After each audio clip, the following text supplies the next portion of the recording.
And like I was saying in the pre-interview, this audio is what's going to be used. It won't be used in its entirety. It'll be edited together. Each of your little answers will be a separate audio clip. So like if you've listened to any of the other episodes, you'll Yeah, kind of listen. understand the flow Hmm. because not the entire episode is not just copy and pasted into my hosting platform. Okay. So is there anything that you want to start with that you think I didn't cover in the pre-interview that you wanted to mention? Not really, not really. Okay. I'll kind of defer to your expertise in that. Have you take it away. Okay. So let's just start at the very beginning prior to knowing that you wanted to play baseball. How did you get into it? Honestly, I don't remember. Since I can remember, I had a bat in my hands. There's literally a picture of me when I was like 2 years old with my hands on the bat, opposite, like going the wrong way. And I guess I did that for quite a while. But yeah, I had my bowl cut and my 13-inch bat, and I was ready to go. So honestly, I don't remember a time that I wasn't playing baseball. So at what point did someone tell you, or was it just kind of like a vibe that you got that this was something that you could continue to do past high school and then past college? I mean, growing up, I mean, you always go to like, your dad will take you to the batting cage, and then, and so, you get kind of hints, or, people go like, oh, well, he's actually like, kind of good. But you don't really know. I mean, you kind of have a sense that like, enough coaches tell you, hey, you have a shot of, making this a future if you want it to, but, you don't really start to realize until I would say maybe like middle school, like probably like 8 to 10 years old is when you kind of go, okay, I come kind of good. But even then, I mean, I was getting cut from some teams, and then I almost didn't make my JV team high school my freshman year. So there's you think you're good, but you're also, there's it's you never really know until you kind of just grow into and work and see, kind of see that growth and see okay, and then once you believe it, then that's kind of the key in terms of, taking it further. Yeah, I mean, did, my dogs are downstairs That's barking. okay. Did you ever have a coach who wasn't certain that you were as good as you thought you were? Oh yeah. Yeah. I mean, I'm not gonna throw him under the bus because We don't have he's to a mention good names. he's a good dude. But my 13U coach, and admittedly, I mean, like I wasn't the most athletic kid in terms of, I wasn't in the best of shape. So so I mean, he had a point, and but I mean, I was good, and he was like, you're gonna have to. He didn't say I wasn't good, but he also was like, you got a lot of work to do, which was true. So it wasn't, him saying I was bad or anything like that. But there's definitely coaches that, that you take a little more convincing as opposed to some other coaches, which is, that's the nature of the beast. Yeah, I mean that's half the battle when you're growing up and going through youth sport because you don't know what a good coach looks like. So if you're not playing, if they're not giving you playing time, you then internalize that and say, okay, well maybe I'm not a good player. Yeah, and I think that's where you find that's where sports in general kind of teaches you things that nothing else can. Like when somebody tells you, because no matter what you do, somebody's going to tell you that you're not good. You're going to run into some coach, some boss, some teacher, some anything that's going to say, hey, you might want to try something else, and then it falls on your shoulders to, either let that change your outlook, or say, I'm gonna, okay, that's your opinion, and I'm gonna work on it. And so I think, and that's where I think sports specifically teach us lessons and teach us things about ourselves that other aspects of life have a very hard time, teaching us. Yeah, I think that as I'm continuing to do these interviews, I mean everyone is coming at professional and just elite sport post high school in kind of the same way. I mean, they have at some point internalized what a coach has said, whether that be positive or negative on their abilities, and that has allowed them to view their ability in a certain way, whether that's positive or negative, and then they're either having to work with it or work against it and try to prove themselves. Did you have Yeah. Go ahead. did Sorry. you have a time period where you were consistently trying to prove yourself? Yeah, I would say I mean, well, I mean there are a number of times. Younger when I was younger, I would say that, that 13 to 14 U time stretch where I wasn't the necessarily best, pitcher or hitter on the team. And so I was kind of constantly, and that's a good thing, right? Competition breeds success. Like you're chasing, you think, in your mind, and that's part of, the closer mentality, is and you're never not the best player in, when you're playing. So kind of taking that and competing with other players on your team and other players around the league. And then in high school, like I said, I almost didn't, I was on the non-travel JV roster, which, when you think you're good is kind of a gut, it's kind of a gut punch. But so, then that's when you find out about yourself, if you're going to let it kind of define who you're going to be as a player, or if you're going to say, okay, respectfully, I disagree, and go out and work. How did you figure that mindset out at 13? I don't think you do. I mean, you don't, when you're that young, you don't know what a good mindset is or not. You just kind of know, you either know, okay, I'm going to have something to say about this, or I'm not. And so, um, I think that's where other adults, and my parents were great at that, which is just kind of, nudging you in the right direction. So if they said, hey, don't let this define who you are as a player. And I think that had a big impact on, on my life. And I think that's where parents can kind of help in that sense, where they can kind of coach that mindset, as opposed to just, saying, getting mad at the coach for saying that, or saying, okay, this isn't for you, let's try something else. Like, it's okay to be told you're not good and then work and get good. You know what I mean? Yeah, I mean, I think that the parent child coach relationship is one that continues to come up in conversations about peak performance because it's such a delicate balance. I mean, who do you listen to in times of strife? I mean, are you listening to your parents, or are you listening to your coach, or are you listening to this internal monologue that's happening? I I don't know it. So the one of the biggest things that kind of, like, I kind of cringe when I see is a parent getting mad at a coach for not playing their kid.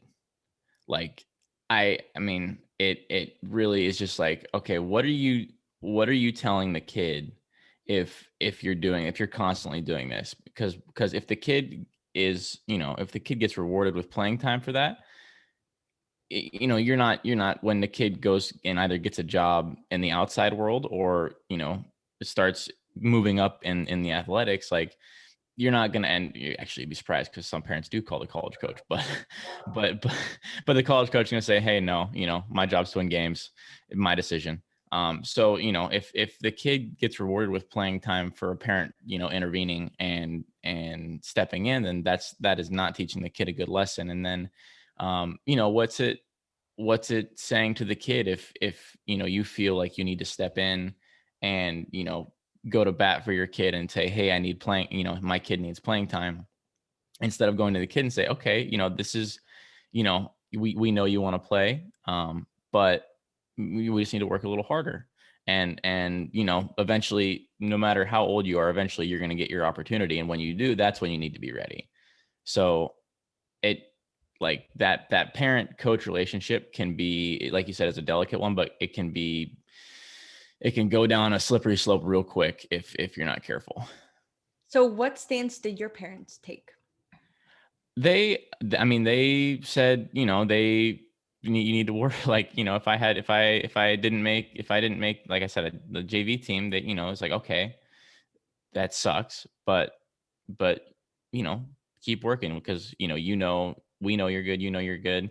And, pretty soon other people will too. And so if you kind of are, that confidence is kind of coached, because like I said, 13-year-olds don't know what, having that kind of confidence is they know either, I'm going to work or I'm going to go play soccer or football or another sport. So just kind of coaching that confidence, because that is something I do believe that you can kind of coach, as opposed to you're either born with it or you're not. Yeah, I completely agree. I think that some of us start out with more confidence than others based on how hands-on our parents have been and how what their support has been like. But then it's kind of up to coaches once we get onto the field, onto the court, onto the rink to enable us to move further. And of course, life skills are taught through sport as well. So if your parents are lacking in that regard, it then relies on the coach to move those along. Yeah, and I think it doesn't necessarily need to be. I mean, parents are obviously the obvious one, but it can be any adult, parent figure, or teacher, or even coaches themselves. Like, another thing that I think it's a a coach's responsibility is for let the kids fail. Like, if you're even in high school, like, yes, state championships are great, but high school sports, especially the lower, like JV, C team, the lower levels, like, let kids try, and then and it's okay to fail. And I think that is something that is kind of especially in as we've gotten into this culture of, like, win now. It's you see little league coaches, 13 year summer ball coaches, that are like screaming at umpires for like a missed call, and you're like, dude, like, what what are we doing here? Like, everybody's gonna go to Pizza Hut after the game, like, it's gonna be okay. um so like it's okay to lose a game, it's okay to not win a tournament. So I think letting the kids have those experiences and letting them fail, and then any adult figure, any if an adult figure realizes that a kid's struggling with something, then just kind of, it's okay to say, hey, it's okay to fail. Now we work a little bit, and that is normal, and that's okay. It's not the end of the world. So, at what point in your playing career did Kansas State come to you and say, "We like you. You like Very late, us"? very, very, very late in my in my high school career.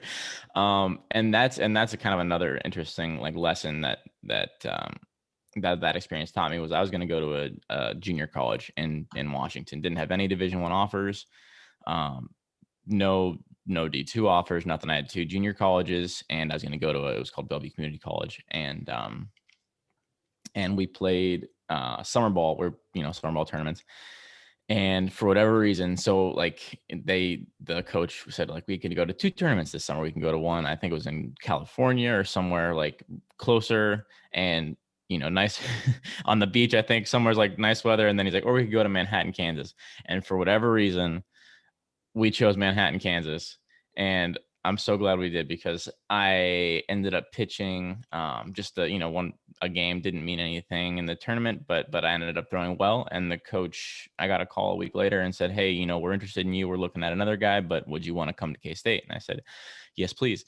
And yeah, and another week goes by, and they call me and say, if you wanted, it's yours. And so I ended up signing with like 2 weeks left in the summer before school started, and was on campus in in a week. Oh my goodness, that was really quick. Yeah, it was an interesting couple weeks, but it was pretty awesome too, because I mean, Division 1 was the goal. It's any kid's goal going, especially going through high school.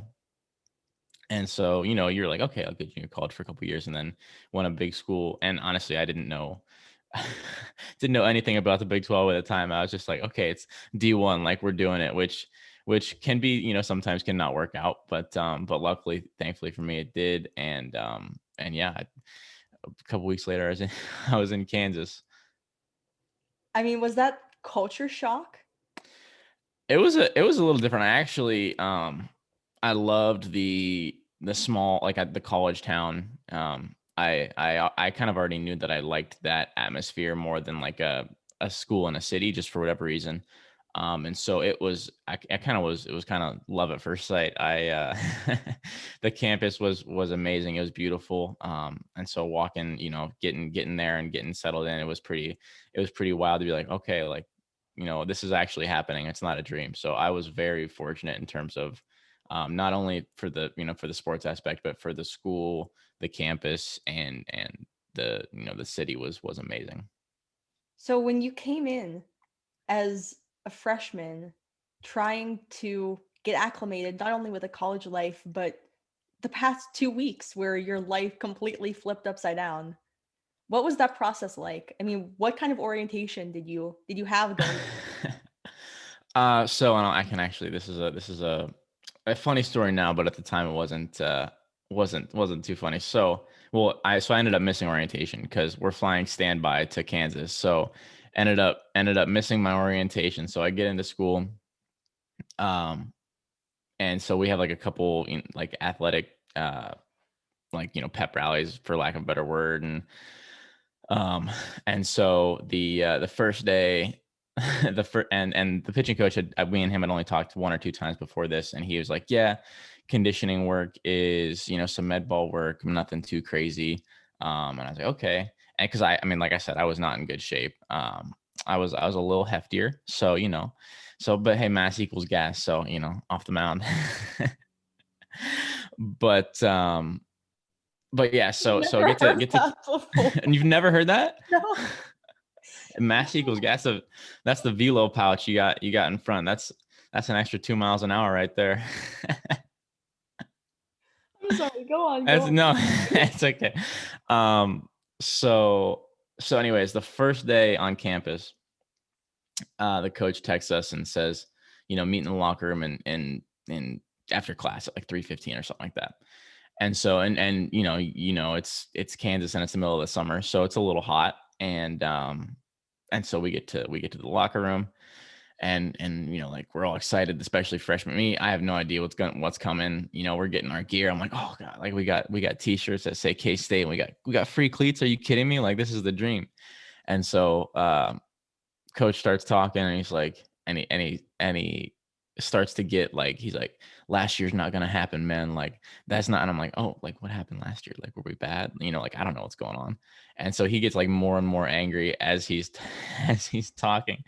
And finally he's like, okay, and to that end, we're doing conditioning tests, 10 minutes. Get your cleats on outside right now. I'm like, wait, what? And so we we go do this conditioning test, and it's like there's like 5 300-yard shuttles or something like that under a certain time. And if you don't pass it, you got to keep running them until you pass. So needless to say, I did not pass, and we ended up running like, I think I ended up running like 14 or 15. Um, and finally they were like, I mean, because if you don't pass the first like 5 or 6, you're not gonna like get a second wind on 12 or 13. So it didn't pass, and then finally they took pity on me, and they're like, okay, like, boot camp 6 a.m. tomorrow morning, just be ready. I was like, oh my god, like what just happened, guys? And so yeah, that was my introduction. And then we ended up actually going to the hospital for a week the next morning after boot camp. But that's another story. But yeah, that was my orientation into college sports. Oh my gosh. So, I mean, that's just ridiculous. I mean, it's that, and that's kind of what the biggest change I've seen in college sports over just not over the past like 7 8 years is like going from the like, we need to build character working out to like actually working out to get specifically better at what you're trying to accomplish. And I mean, there's it's kind of tough because that, like, especially college baseball coaches and that old school mentality, like that's how they were brought up, so that's how. And so I mean, hey, we won the Big 12 that year, so like we did something right. But but yeah, I think that's the biggest change I've seen is coaches have been more open to, okay, like, hey, maybe let's like not lift at 5:30 in the morning. Let's let these kids get some sleep, and we'll take care of our business, in a after class, and we won't just like kill them. You know what I mean? Yeah. So when you got to K-State and you were kind of just totally thrown into this experience, at what point did you start implementing mental skills? I mean, was that something that your coaches were implementing, or was that something that your sports psych staff was working with you on? I would say, excuse me, I would say so freshman year, I kind of didn't really have a chance to, because well, and when you play, you kind of realize this. When you first start out doing anything, it's very easy to make it just you versus the other team, or you versus the, because it's like you versus them, and then and then it goes to you versus you, because you're so wrapped up in the experience, and you're not even thinking about it. And you see it with a lot of, in any sport. When a guy first comes in, he doesn't know that he's supposed to do this. He's just like, hey, I'm here, I'm playing, like let's go. And so my freshman year, I was like, hey, I'm playing college baseball. This is fun. And so I just kept doing it, and I ended up getting the Friday night spot halfway through the year. And like, I didn't know what a Friday night starter was. So I was just throwing. And so my freshman year, and I didn't really have too much time to worry about the mental aspect of the game, which was a good thing. And then my sophomore year, we didn't have a sports psych guy, or girl, on staff at the time. But our sophomore year, we got a sports psychologist named Ian Knoll, um, on staff. And so I started working with him, and that was when that kind of the you versus you started to creep in a little bit. And so worked with him, did some visualization, and ended up having an okay year.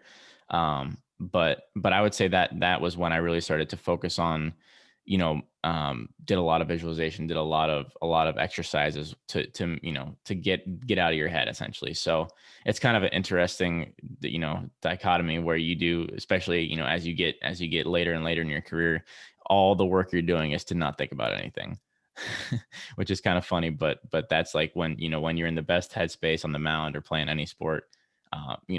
People always like, what's going through your mind? It's nothing. Like maybe a song that I listened to earlier in the day, and like you're not thinking about the game at all. And so like all the work that we did was to be able to get to that spot. Yeah. So when you were working with the sports psychologist, what were you working on specifically? I mean, was there anything? I mean, I don't want to break HIPAA laws by asking exactly what were your sessions No. like, but just generally, I mean, what was there one thing that you went in hoping to get better at? Yeah, so we did a lot of visualization work. So I would go in with a plan, that okay, I wanted to go through these specific scenarios, and work on slowing the game down. So we would go through pretty rigorous visualizations, and go through specific scenarios that I had kind of thought of over that week. So for example, if we're playing TCU or Texas, and I'm like, okay, I want to go through the first inning, every batter, what I'm going to throw, where what the result of the AB is going to be. And then I would kind of choose some specific scenarios. Let's say in like the fourth inning, runners on first and second, no out. Like, what am I going to throw?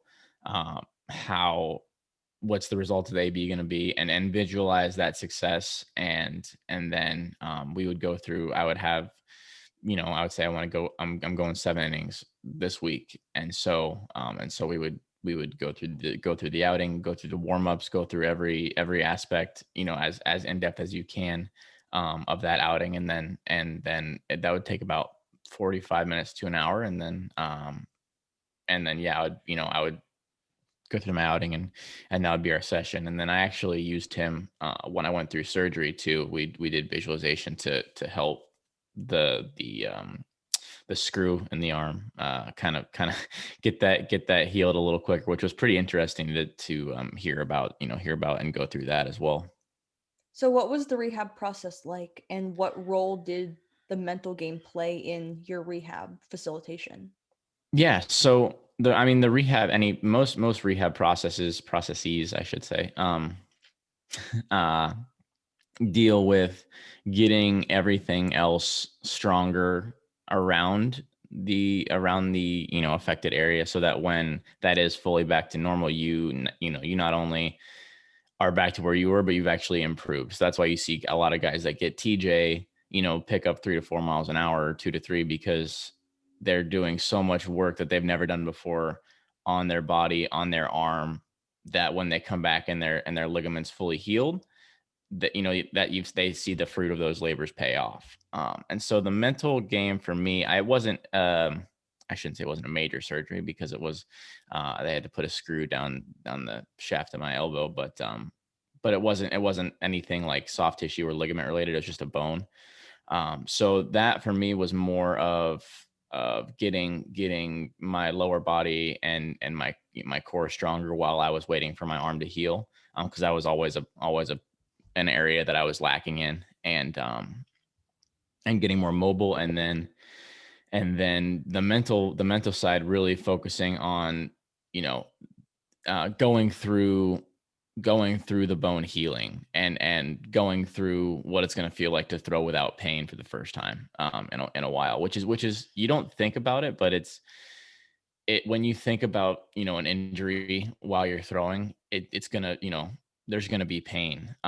So it's pretty wild how you can kind of switch your brain once you say, like, okay, I'm throwing this as hard as I can, or I'm doing this, and I'm not gonna worry about anything else. Like, the pain kind of goes away.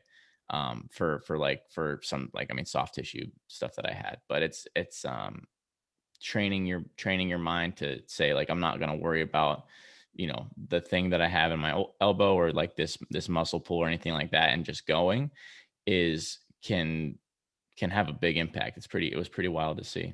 So did you have UCL reconstruction surgery? Is that what happened? No, Or I had a stress fracture in my what they call the olecranon. So, like, the bone between your wrist and your elbow, that's the olecranon. And so I had two stress fractures. One on the bone, that was like that, where your UCL kind of the inside of your elbow, and then the olecranon was the big one. The one on the inside healed on its own, and then the olecranon, they had to go. There was a crack about halfway through the bone, so it wasn't fully gone. But that's what I'd been throwing on that, um, pretty much my whole junior year, and so my velo, needless to say, went way down. But they went in, and what they did is they took a screw, and if you think of it like a 2x4, they just went and screwed it up, and let it heal. And so, yeah, I still got it in my elbow right now. But yeah, it was pretty. I mean, it was pretty simple surgery. yeah, so when you were trying to come to the terms with the fact that the surgery was going to put you out of the game for an extended period of time with all the rehab that was going to go into it, were you having any athlete identity issues when you were thinking about being away from the game for so long? I wouldn't say athlete identity issues, because in your mind, you're never gonna not be okay. You know what I mean? Like, I mean, actually, I shouldn't say that, because we did have a couple kids with the same injury that didn't come back, and so, like, you're more concerned about it than you usually would with, like, a broken bone, I guess, just because, as a pitcher, you don't really hear a lot about getting a broken bone and, like, not being able to come back. So I guess I was a little bit more worried about it, but at the same time, like, in your mind, you're never gonna not pitch again. So I was more angry, I guess, with the fact that I pitched enough my junior year without saying anything. And that was a big lesson that I learned, was, like, if you're not right as an athlete, like, you need to be able to speak up and tell, and don't worry about, people calling you soft or anything like that, because when you're sore, and when you're actually hurt as an athlete. And so that was a big lesson for me, because I essentially, by not speaking up, I pitched just long enough to not redshirt. So so you lose a year, you lose draft eligibility leverage, you use time to rehab. And so I ended up getting surgery over the summer after my junior year. And it was a little bit of I want to say rushed, but my first outing, I mean, my first couple outings back my senior year, I was, you're still getting your kind of your sea legs under you, and getting that endurance and velo. Like, my first outing was like 87, and then by the seventh inning, it was like 80, 81. And so like it ended up being okay, but you're, you're doing yourself and you're doing your team a disservice if you know you're not right and you're still, you're still kind of going out there, because it's at the end of the day, it's your career. Yeah, I mean, rehab takes months and months and months, and if you don't address it, you could exacerbate the issue and then put yourself out for a longer period of time. Yeah, yeah. I mean, yeah, the rehab process for me was, I mean, they said it'd be 100%. I think it was like 7 or 8 months. And like that was the start of the season of my senior year. So like I was 100%, but at the same time, you don't have that time to get back into the swing of things. And so, yeah, I mean, it's kind of on you. And that was a really valuable lesson to learn, and one that I try to relay to any college or professional athlete that I talk to that says like, hey, something's not right.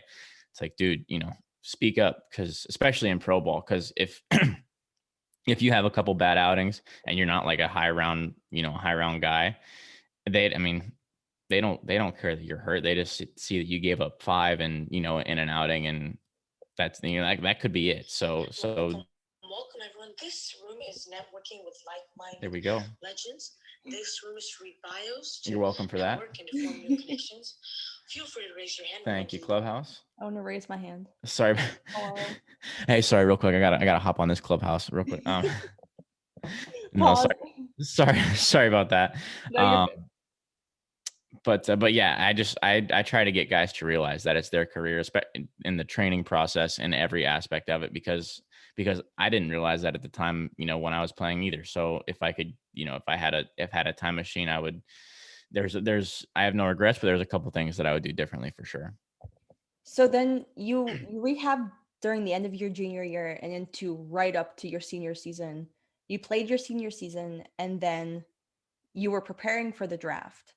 And then what happened? The draft was definitely an interesting experience for myself. So I mean, when you have that process, you have your advisor who becomes your agent at the time. You have your pitching coach. You have a group of people saying you're gonna go. We think you're gonna go here. And I wasn't gonna be a high round guy, but I had a pretty decent college career. Um, so was thinking, they were like, okay, you're a senior, so the way it works is sometimes teams will take you higher in the draft so they can spend their money on maybe a big money guy that they got in like the 6th or 7th round, and they don't have enough money to spend money on a 10th, 8, 9 or 10 round junior sign. So they'll sign a senior and pay like $1,000. And so they're like, okay, that could be you, or maybe 20s to at the latest 30s, which at the time MLB was still going 40 rounds. um so the second day comes and goes, and I don't hear anything, and I didn't really expect to hear anything in the ninth or 10th. I was like, that'd be cool, but I was thinking teens to 20s is probably where I'll start hearing some things. And so on the third day, the started getting to the 20s, don't hear anything. Like, okay, not too worried about it. Somebody will call. Somebody's got to call. And of course the family's in town, and so they're not really sure how to react, because you're starting to get a little antsy. You're trying to figure out things to do to take your mind off things. Like, we're going bowling, um, and you're picking up like the 5-pound ball, and you're just literally throwing it like a baseball, because because you're like, no, I'm not mad at all, and then you're just chucking this thing down the lane. So getting to the 30s, still haven't heard anything, and at this point you're just kind of, you don't know what to do with yourself. You're just pissed. And 30, you start seeing guys that you play with go off the board, and like you're like, oh, come on, like, are you serious right now? And so and still nothing, and finally we get through 40 and didn't get a call. And I was like, there's nothing you could have told me to calm me down.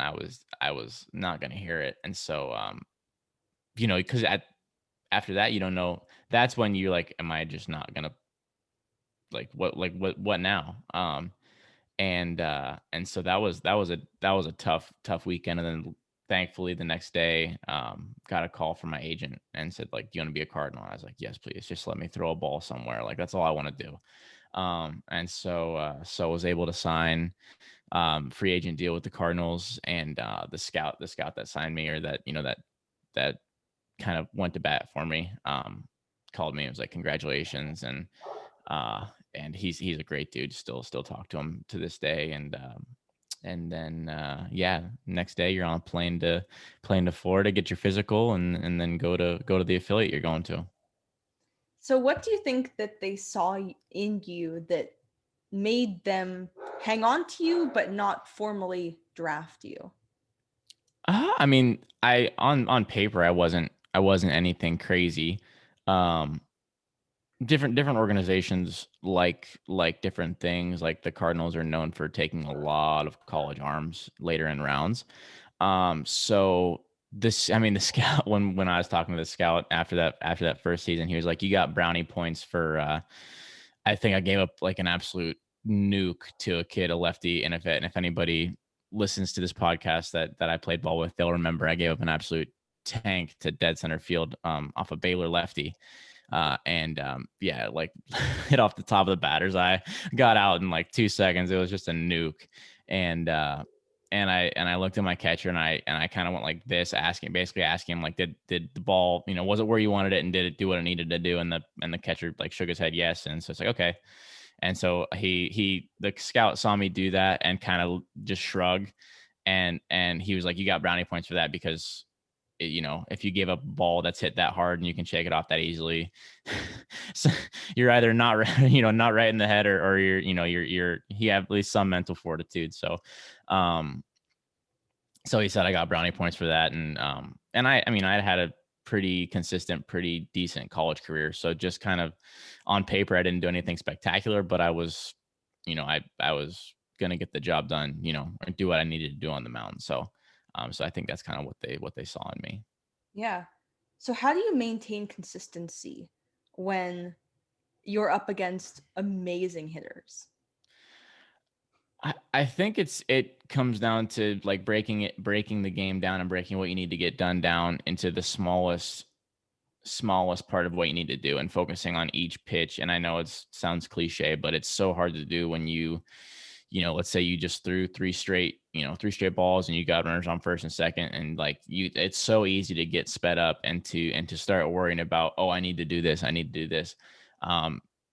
I think the key for me, and what I learned the most my senior year, is don't do what you need to do, control what you need to control, and really like made that a point of emphasis, and stuck to it. Because you always hear that, you always say that, but when the rubber meets the road, do you actually do you take that to practice, or do you just do you let the game speed you up again? And so my senior year, even though I out of all 4 years besides the year I was injured, I didn't, my senior year I had the probably the worst stuff that I had of the 4 years, but I really focused on not letting the past events in the game affect the next pitch. And so and that helps not only when you're winning, but I mean, I had an outing at Texas Tech where I gave up 7 in like the second inning, and at that point you can either say, get pissed and cash it in, or you can save your bullpen for the next game. And so in those situations is where it really helped me stay level headed, and realize, hey, it's not the end of the world if you give up a tater, if you give up, if you walk a couple guys. Who taught you that, to just let it kind of roll off your back, essentially? I think being injured taught me that, honestly, because it, one of the unintended great consequences of getting injured is you realize how fragile the game is. And I feel pretty confident that anybody that's gone through a serious surgery, serious injury will tell you that. Like, it gives you a new perspective on, like, if I can do this without pain, like that's a win in and of itself. And so let's go have some fun. Let's see what happens. so really being able to just go on the mound and enjoy, my senior year pain free and not worry about that, just worry about pitching was really what made it easier for me to just kind of be like, oh, hey, we're playing ball today. Let's go have some fun. Yeah, and I think that that's a difficult mindset to get to though, because once you're rehabbed from an injury, you may still be kind of cognizant of tiny aches or pains that Oh, you may want to like kind of shy away from. But it sounds like that was not your experience at all. You came right back in. no, and it's kind of a weird, like, you definitely notice that.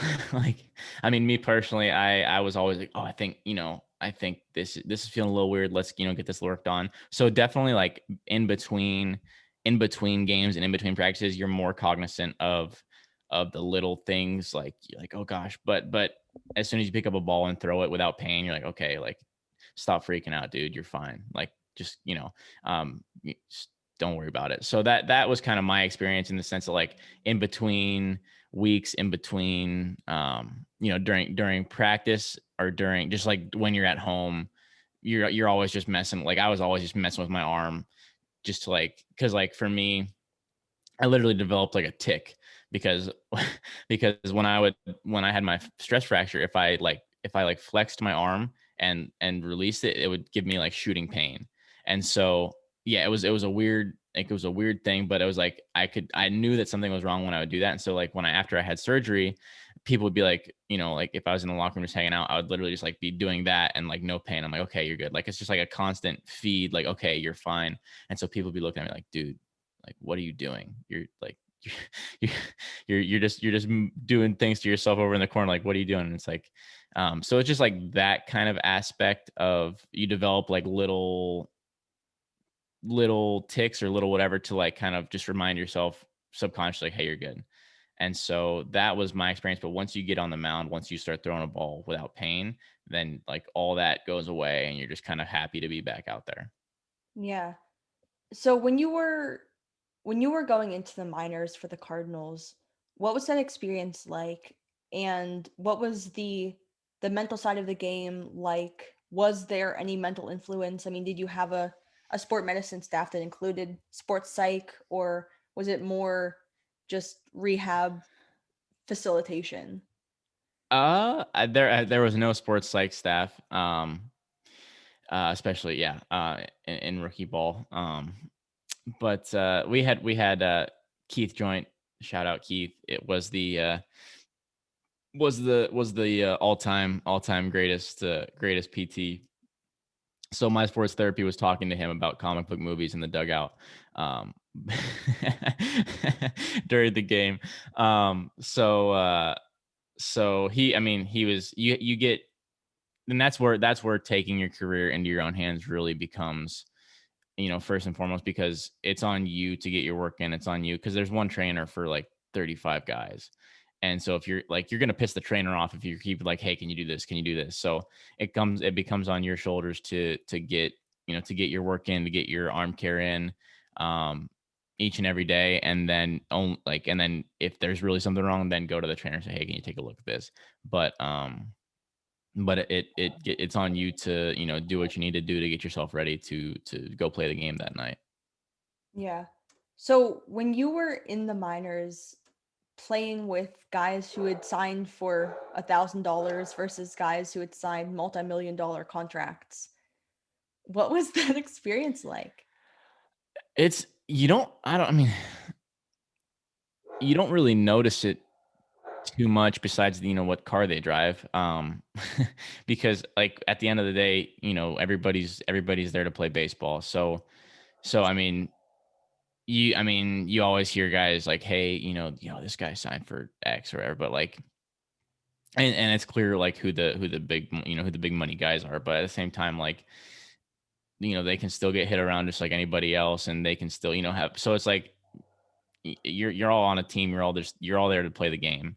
And so it was I mean, I didn't notice any difference. That I mean, obviously there's some guys that make it clear, but that's, I mean, if I had that kind of money, I probably would too. So, it's everybody's there to play the game, and it wasn't too big of a like a factor, for me, because everybody's still staying in host families. Everybody's still, doing the same stuff essentially. Yeah, I mean, I worked for a Pirates affiliate in the short season single A. So Uh, I where it was in Morgantown. Yeah, I was gonna say with Black Yeah. Bears Yeah. in the Penn League. Yeah. Yeah, and so it was interesting to see just this new group of guys come in every year and stay with host families. And I mean, you knew who had signed for multi-million dollar deals, and then you saw some guys that you'd never heard of before, and they were all just playing on the same team, and they seemed like they were having a good time. And then we'd have a stretch where a couple would just not come back and they would have moved up. But it was cool to see because they were coming straight from the draft to the Black Bears. So like you'd see their name and then you'd see them in the jersey in the dugout. And so like that was a cool transition to watch, and then watch them move up, and then now some of them they were playing on opening day, and like it's just so fun. Yeah, yeah, and that was kind of one of my favorite parts about pro ball, is like getting to know the guys, getting to know the people behind, what you read about, what you hear about, because they're, I mean, they're everybody's got the same goal, everybody's there for the same reason. So there's no, like, when you think about it like that, there's no difference. It's just, some guys, um some guys have more money. That's literally it. And so, and I always like, seeing guys that, especially young kids that were highly touted, that had signed, and that were still, just normal guy, and not, didn't worry about the money. They were just there to play, and they were there to get their business in. They didn't let you know about it. And I really had a lot of respect, especially for the high school guys that signed big money contracts, that were just that, that you could have a conversation with, and, they didn't constantly remind you, like, that, what their bank account was or anything like that. So that was a pretty cool experience to get to know guys, and hear their stories, and and see those guys succeed, and move up. So that was probably one of the coolest parts about playing professional sports. So how do you go about sustaining success at the pro ball level? All right, bye.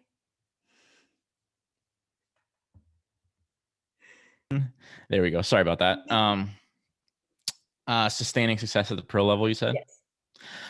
Well, I don't think I can speak on that too much, because I didn't see, I would say it's the same. Stop barking. Can you hear them downstairs? Barely. Okay. You're good. Yeah, no, you're good. And what kind of dogs? I have 4. They're golden retrievers, and one of them needs to get attention. I don't know exactly. If you have all 4 golden retrievers, oh my God, that's a nightmare. I That have is a 4 lot of golden energy. retrievers and 2 cats, and it's a lot. It's a zoo, That basically. Yeah, that's a lot of energy in one household. Yes, and 2 of them have recently had surgery, so they have cones on, and Oh no. it's a really funny time to be in my house right now. Yeah, that's a TV show right there that writes itself. Um, um, Sustaining success at the professional level, I would say, especially, I mean, when you get up double A, triple A, the show, it's in terms of, getting yourself ready to play, is a little easier, because you have more heads per player, right? So, when you get to the show, you got anything you need to get ready. But when you're in the lower levels, and that's really only really what I can speak to, in terms of playing, it's like I said, it's one trainer for 35 guys, and that's pretty much it. So it's really about getting into the routine, and getting into what you need to do, and whatever gets you mentally ready to play that night. So, for me, out of the pen, because and pen guys are treated a little bit different than starters, because starters have a preset routine. They have a, they after their start day, they they do a recovery day, they do a lift or whatever, and then they have each day planned out for what they need to do throwing wise. But as a bullpen guy, you need to be ready maybe 3 nights in a row, maybe not throw for 2 weeks. So you kind of are treated like a position player in that sense, where you have your 2 lift days, and if you lift, you could still throw that night. So it's about doing the little things, mobility, arm care, um, hot tub, cold tub, anything that gets you ready and gets your body ready to be able to go out and and throw on a moment's notice. Yeah, I mean, did you feel anxiety knowing that you had no idea when you were going in? Honestly, I love the pen. And I think that's, some guys love the pen, some guys love to start.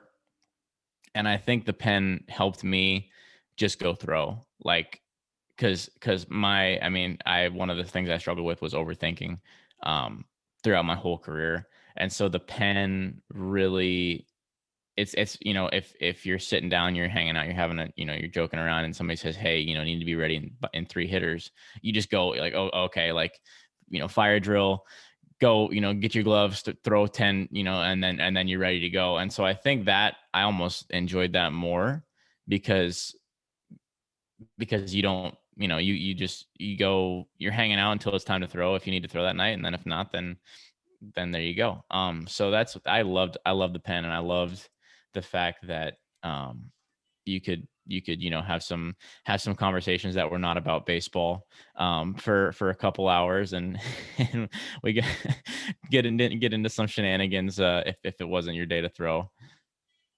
So then once you realized that you were not moving up at the rate that you wanted to be, were you ever, I mean, at what point in your minors career did you realize that baseball was not the end all be all end goal?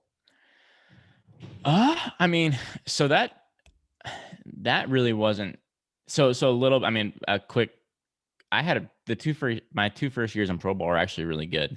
My first year in Johnson City, I had a pretty good year. I think I had like a low three, but it was like I had a good first pro bowl year. And then my second year, I had a really good year. For a short season, I was kind of the guy out of the pen.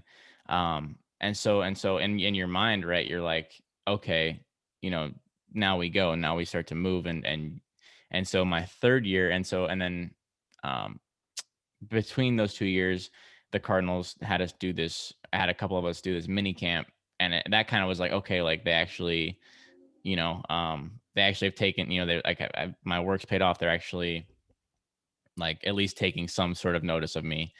And then my third year, that's when kind of kind of went downhill quick. Had some shoulder issues, and that's where I kind of wish that, and I tell pro ball guys like, hey, something's not right, say something, because if you have a bad outing and it's because of something that isn't just having a bad outing, it doesn't matter to them. No matter how much you think that they will give you a shot, they'll understand, like, don't, like, it's they, especially if you're a low round guy. um one bad outing and you can be gone the next day. So had like I think it was like a bicep strain. And so I had a start that I actually threw well in the start, and something pulled, and just wasn't right. Like, I could still throw, but it like hurt in the front of my shoulder each time I threw a ball. And so I didn't say anything, because um I didn't say anything. And got hit around a little bit, and then just kind of never able to kind of get back to where you needed to in order to stick around if you're a low round guy. Like, if you're, I mean, no matter how much they want to say it's about your stuff, it's about, strikeout percentage, all that. If your ERA's above a 4 and you're a low round guy, it probably not. I mean, that's the business, and that's what you deal with. So, and then after I got released, I still was like, okay, I can if I get to where I need to be in terms of velocity wise, because that was my bugaboo. I never threw too hard. um there's I can still get a shot. And so went to driveline, got to where I thought I needed to be velocity wise, and there, I can't anytime a guy asks me about driveline, I can't recommend them enough. Because they know what they're doing. um and then went and played in the Can-Am in Quebec, and that's where I kind of realized, I was like, okay, like maybe if I train for another year, I could get better, I could get to where I need to be. But at the time, it was just like I got other things in life that I want to do. And that's where I started to realize, like, okay, maybe let's might be time to hang them up. And yeah, and when I decided, it was kind of a weird feeling, because when I decided to retire, it's like kind of a freeing feeling, in the sense it's like, okay, like that was not didn't we end up where we want to end up, but at the same time, um it was a hell of a run. And let's find let's find something else to do now. So what was that something else prior to your app? I honestly still didn't know. I worked for Lululemon for a bit, slinging those stretchy pants. Uh, um, but I wanted to get into coaching, and I still, coaching is something that I love to do.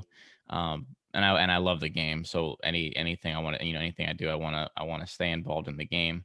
But honestly, I wasn't too sure. And I think that's okay to especially if you've been playing a sport your whole life. I think it's okay to not know what you want to do, and try some things out. And that's kind of how I landed on this app. And because it was by no means a set, like, I've had this idea, now I can finally pursue it. It kind of just like let life come to you a little bit for the first time in a while. Yeah. So was there one conversation that inspired you to launch this app, or was it a culmination of a lot of different things about who you are personally and a void that you wanted to fill in the industry? I think it was more of just boredom than anything else. Uh, no, so I mean, excuse me. Because this is happening when quarantine first hit, and you're seeing all these guys post on social media like, hey, looking for guys to throw with, looking for guys to train with. And I was just kind of like, I feel like there's something for this, because there's literally an app for everything. Why wouldn't there be an app for this? And so I just started talking. I was like, I talked to my girlfriend. I was like, hey, just is this sound like a good idea? Because I mean, you don't know, when you have an idea, it's always a good idea to you, right? Like, but people be like, no, you're crazy, dude. So talked to her. She's like, yeah, it's actually a good idea. And then talked to some buddies that I played with, and they were like, yeah, that's actually, yeah, I would use that. I was like, okay. And then I started researching, is there anything out there like that? And there wasn't. And so I was like, okay, started researching how much it would cost, because I have no tech background, no business background, and and I was like, okay, like, doable, but but to a stretch. So, like, if I do this, like, it's gonna things are gonna be tight for a little bit, but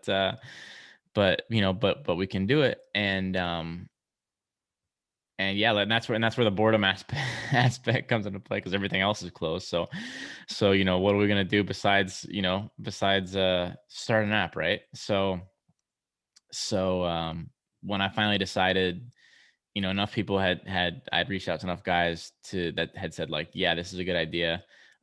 There's nothing else like it. So I'd kind of, when you pull the trigger to go, there wasn't any looking back. And so when I decided to start this, then that's where, like, you're like, oh wow, I kind of like this creative thing, and it's really been a great experience for me. Like, I didn't think I was gonna be had that entrepreneurial creative side. I had never thought about going into business for myself, but creating something and seeing people use something that you've created and that you've thought of, and has been a pretty fun experience.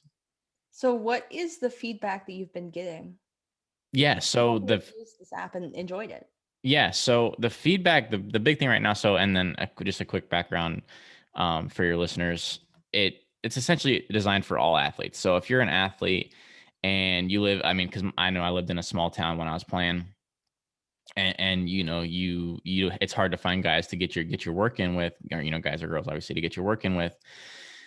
It can be a struggle. Like when I was living in North Carolina, I would drive 4 hours a day to go get my throwing and get my lifting in. And so basically the app is designed, you put in your, what sport you play or played, what you're looking for out of the app. The three big pain points that I had when I was an athlete was training partner, housing, because off-season housing is a struggle for, especially for, professional athletes that don't make a lot of money. And then networking, because everybody, if you have a teammate, everybody loves to go grab a drink or, go do anything with it with your teammates, right? So I want that to be kind of the atmosphere on the app. It's just a big team. And so you've put in that information, and then once you get your profile approved, then you can go on the app and search for any athlete in your area for any specific need. So if you're a football player looking to get some routes in, then you would put in, you can put in football player training, looking for a training partner, and then search the database, and it gives you a list of the exact same, fitting your criteria and how far they are away. And so the feedback I've gotten has been great. It's the only issue is, athletes not being in the area that the user is in. So essentially just not enough users yet. And so that's what I've just been trying to, get over that hurdle, is just to get enough people on the app to where, and to kind of express that to users that I talk to, is like, if you have friends that you think would use it, share it, because the more people that are on the app, the better and better and better the experience is going to be. So that's the hurdle that I'm kind of hopping over right now. So what's the demographic of most of the users of your app? Yeah, I would say so, either late college or early professional career, and then a couple ex athletes, because it is meant for ex athletes as well. Because I know myself personally, if once you start talking with somebody that played sports at a competitive level, like you already have a lot of common ground, and you can just talk for a while, and you could, yeah, so you can go grab a drink and just kind of hang out and watch a game or something like that. um but so yeah, but the main demographic right now is later level college players and professional players that like myself, when I was playing, need somebody to get their work in with, so they don't have to drive 2 hours, or go take an entire day to get their work in, basically. Yeah, so are you looking to expand down to high school level as well, or is it mostly like 21 and over? Yeah, so and that's actually, it was originally designed for specifically just for college and professional athletes, but I've since expanded it to it's for any athlete, because the more I thought about it, the more I was like, when you're in high school, you need to get work in too, you know what I mean? So the original intent was for college professional players, but I've since expanded to open for all athletes, um to that want to be a part of the team, essentially. So what does your app offer? A community, like that's what I want it to be. I want it to be one big team, to where, if you're, especially, if you're new to an area, or if you are just wanting to training obviously is the obvious purpose, but I want it to be like a big team. Like if you're trying to see a movie on Friday night, if you're with it, if you're on a team, you're gonna, group text your teammates like, hey, you want to go see this movie? Or if you're looking for roommates, you're gonna text your team. So I want it to be that type of atmosphere, but on a global scale. So where are the majority of the users? Are they in the United States? Are they broken down by like region? Are they in the east on the East Coast or the Yeah. Midwest? So right now, the majority of the users are in the Phoenix area, and then the San Francisco, Los Angeles. There's 118 users on the app right now. Most of the majority in Phoenix, just because that's where my home base is. And so trying to kind of tackle that this area right now, just so like enough users get on the app and it becomes really functional and design what it's meant, and has that user functionality in the Phoenix area. And then once people, because there's so many sports, so many athletes down here. Once it really starts to go, I think it'll expand to other areas. Not to say that it's not available and nationwide right now, but the not the complaint, but the feedback I've heard from users in Kansas, or because that's what going to school in Kansas, have a couple buddies out there, or on the East Coast, you'll get users that sign up and they say, there's nobody around my area, and it's like I'm working on it, man. Trust me. So that kind of really focusing on the Phoenix area is what I've readjusted to try and do. But if yeah, I will take any and all people getting on, and any feedback, because it's free. So hop on, download it, give it a look, and let me know what you think. Yeah, I'll put the link to download the app in the show notes of this episode once it airs. Cool. So that'll be a good way to just get them kind of Yeah. funneled from your words to your actions. Yeah, yeah, just feedback, and that's what, like, the biggest thing that I've been trying to express to users is, like, trust me, like, I'm working on getting users in areas like Texas, where I don't have as many people that I know, and the East Coast and Kansas is like, I'm working on it. trying to make that experience as good for each user as possible. Yeah, I think you have a really good idea, because when you move to a new place, you don't know who's around you. Yeah, exactly. And I know, you as a when you play sports, especially, like, you want to travel. You don't just want to stay in your area for the entire off season. But when you travel, it's always an issue of, like, okay, well, like, where am I going to train? Where am I going to get my work in? And so, if you drive across country, if you're doing something, you can just look on that. Okay, I can, yeah, be like, text, connect with another user in 2 states away and say, hey, I'm going to be in your area in a couple of days. You want to just play catch real quick, or something like that. That's cool. So is there anything else that you wanted to talk about that I missed talking about, or that you want to talk about in more detail? Because we are at the end of our interview. No, I think we covered a variety of different topics, and no, is there any other questions that you have for me, or any other Um, topics? just how to pronounce your last name. MaVorhis. Okay. Yeah. That's what I assumed, but I mean, the worst thing you can possibly do is mispronounce your guest name. It's okay. I've heard all forms of the last name, so I don't mean, worry about one of the first things we learn as journalists is to ask for full names. it. Do you listen to Pardon My Take on? No, I don't. Oh, they have a sports journalist major from Syracuse there, that he always is like, he's like a stickler for every last name. So it's funny hearing Yeah. you say that. Yeah. Yeah, I mean, that's because last names are so difficult. And it becomes blatantly apparent when it's mispronounced. Oh yeah, and the wrath of the family is instant if you Especially mispronounce it social on media. air. Yeah. Like, do your research. And that's why I Yeah. ask these questions, because I'm a stickler as well. Yeah. Yeah. Well, thanks so much for having me on. Thanks for having me. And I believe your episode is coming out in 4 weeks. Okay. So Cool. I'll direct message you or email you when it comes out, and we'll just go from there. I hope you like Yeah. it. Yeah, definitely. Thanks again. No problem. Have a good day. Yeah, you too. Bye.